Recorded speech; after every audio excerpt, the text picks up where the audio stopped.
It's not called the Lost and Found sale, but that's what I call it. It's something about sourcing in the wintertime. Try this. And we went to a local golf course and took all their Lost and Found stuff and gave them a price for it.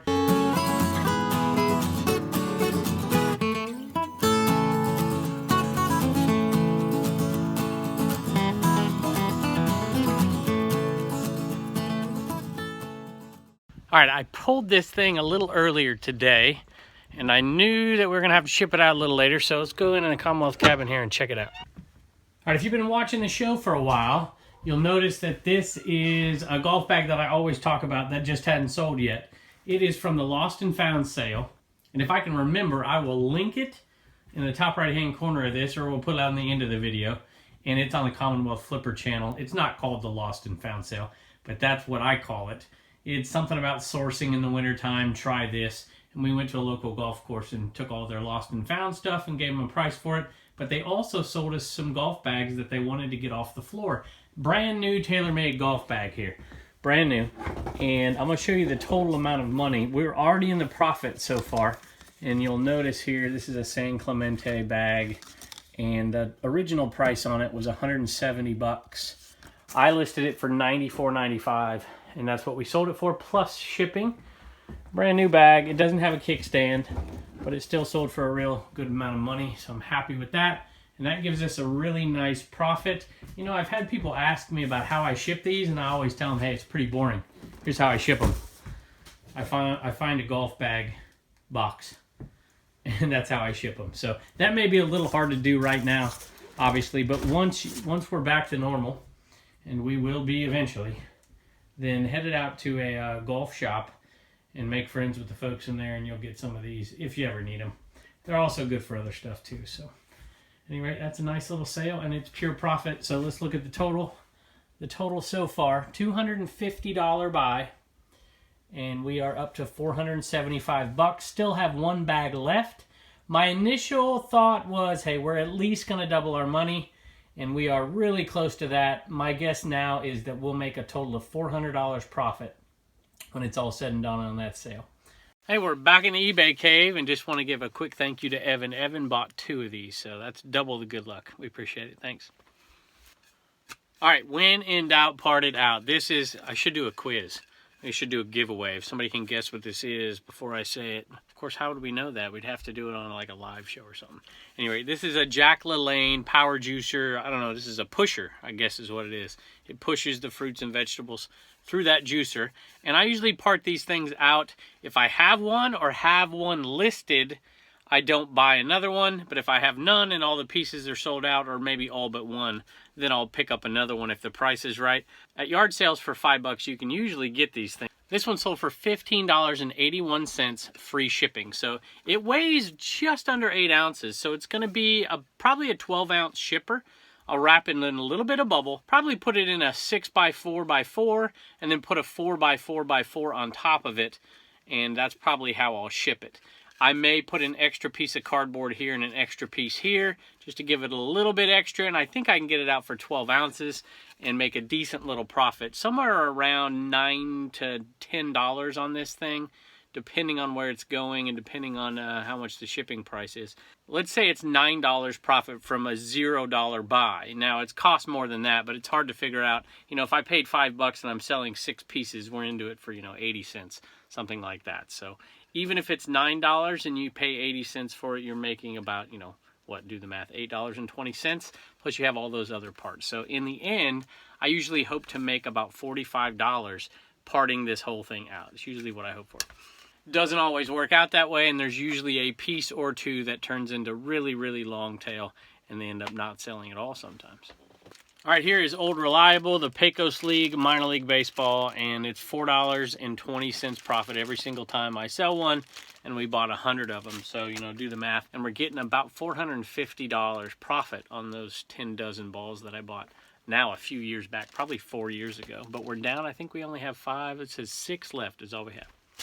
I don't know if that's a sad day or a happy day when we sell the last one of those. For me, it's a sad day because that's just consistent money coming in over and over and over again. But it's also a happy day because you've sold all of it and you made all your money from it. That's the kind of thing you should keep an eye out for because you have Now look, there's not a lot of people who want that ball, but let's say there was, 30 people on that team or 50 people on that team over the years, and they look back on it as a nostalgic thing. They're never going to make those baseballs again that have that, it's the Carlsbad bats. And they're never going to make that ball that has that logo on it again, and it's just something, either a fan or somebody who played on that team. It's just something that they can pull away. And I think I'm the only one out there who's selling those. There may be somebody else. I haven't looked in a while, but for a while I was the only one. So even though you buy something and you're not making much money, you're making it over and over, and it really makes it worth its while to pick up something like that. So think outside the box a little bit, and you might think, oh, that's not worth that much, or that'll take forever to sell. But if you're the only one selling it, you're going to make some money eventually. All right, and this one is going out to Brian, and Brian, we hope it brings you a lot of great reselling luck and it gets things moving out of the back of your store. Hey, let's go back out to the Commonwealth Cabin and check out what's sold out of the Homeschool Hustler store, and then we'll come back in here and finish all the sales out for the day. All right, we had a couple of Homeschool Hustler sales, and Turner, what is that? Harry Potter book. It's a Harry Potter book, that's right. And I think I bought that from the one entitled These Garage Sales Were Frozen. And I think I paid $1 for them, something like that. It sold for $14.95 plus shipping. And I think, I know it is. It's going out to JC. And JC is one of our most faithful viewers. Been here a long, long time. And we really, really do appreciate you. And Reagan, you show us what else sold. By the way, JC, I am delinquent on shipping that. That should have been in the post office today. I messed up. Forgive me. That doesn't happen often, but sometimes on the Homeschool Hustler store it does. Mulan picture, and it did not sell to a viewer. It sold for $6.99 plus shipping for that lithograph. We're doing pretty good, y'all. Whatever we put up on that shelf sells. I don't know, Lady and the Tramp is next, I guess. That's 4 of them, I think. So we put, I think, 3 straight things up there, and they've all sold. So anyways. All right, y'all. That's going to be $1 a piece. $1 to save, $1 to spend, and $1 to donate. It's awesome. Bye. All right, here is another sale out of, this is from the Sunny Shares sale, which is a sale that I often talk about and we are keeping track of. It is a consignment sale. Me and Sunny, a local reseller, we couldn't come to an agreement on a dollar amount. So I just said, hey, you trust me, I trust you. Just give it all to me. I'll sell it for you and I'll give you half the money. He's like, deal. And so far I haven't sold too many pairs of pants. This might be the first one actually. And these are old, they're homemade.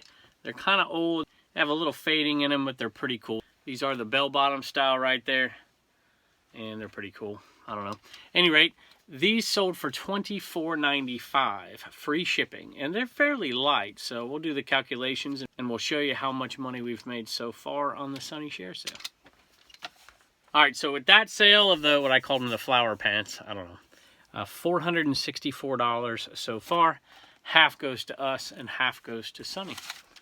And by the way, that's the profit number, so I've already subtracted all of the fees, all of the shipping, fees for both PayPal and eBay, and all of the shipping, and then any other extra costs involved as well. Hey, this one's going out to Andy, and he says, if possible, can I get the funkiest looking Misfit Eneman?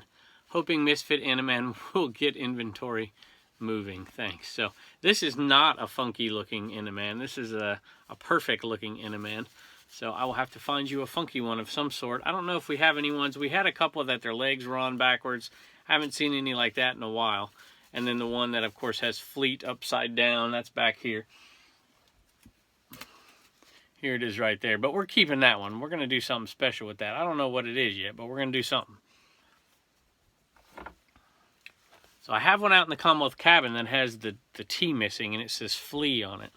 So maybe we'll do that one, and we'll let you have that. But Andy, we hope it gets your inventory moving as well. Thanks so much. I picked this book up at the Lions sale that they have in Bedford. They have it like 2-3 times a year, and I always go to it. And I always go to it on a Saturday. It's usually a Friday, Saturday sale, but I'm teaching. And so I went to it on Saturday. So there wasn't a ton of stuff left, but we still did really well at it. I think this might be the one that has the green lounge chair, this Lonely Winter Garage Sale. Although I might have bought this one from an earlier one, so I'm not quite sure. But this Jack Nicklaus book, I paid 50 cents, I think. Might have been a quarter because it was paperback. Either way, I sold it for $8.77 plus media mail shipping, so we're not making a bunch of money on it. But Jack Nicklaus stuff still sells. I used to buy those vintage Golden Bear t-shirts with the long collars. I used to wear them. I thought they were pretty cool. I remember my uncles wearing them when I was a little kid, so I thought they were pretty neat. Now they don't go for as much, but I still think they're pretty cool. So anyway, Jack Nicklaus the Golden Bear, $8.77 plus shipping. All right, this one's going out to Gary, and he says he is a subscriber and into reselling for about 3 months, and have learned a lot from your videos. Keep up the good work teaching both your students and us newbies. I'm assuming you mean my history students. It's a little bit challenging right now, but if any of you are listening out there, I hope you're learning how to write that DBQ, and I'll check up with you soon. And for those of you out there who are not AP World students, DBQ means document-based question, not that you care. And Gary says, hopefully this Eneman will bring me some good luck. Gary from Nifty Thrifty 60 Resales. So his store is named Nifty Thrifty 60. I like that, Gary. Thanks so much. I just want to say thanks, as always, for joining us. You guys are awesome. We love interacting with you in the comments. Sometimes I don't get to them all, but I try. I try to get to the emails. I try to get to the Instagrams. I hope y'all are selling out there. I hope y'all are healthy out there. And we hope you come back and join us tomorrow. And we appreciate you as always. But before we let you go, let's show you a couple things at the end of the video like we typically do. And I think I'm going to go show you a sign outside. If you remember, I bought this sign at a previous garage sale, or private pick, I should say. And I told you I had a little special thing that I was intending it for, and we finally got it done, and it was a gift from the Patriot Picker, and I'm going to let you go take a look at it outside. But in case I don't get to tell you goodbye out there after that part of the video, thanks for joining us, and we'll see you next time. Let's give you a little sneak peek. This metal sign here that has some vinyl on it, and that is from Patriot Picker. Big giant thank you, and we're going to put that up on top of this Commonwealth cabin up here, and that'll be here, let me show it to you real quick. It's going to be right up there. That's where it's going to be. And if you remember, some of you might remember where I got this sign. See if I can jog your memory here. Remember that sign? $5. And when I bought it, I knew that's what we were going to use it for.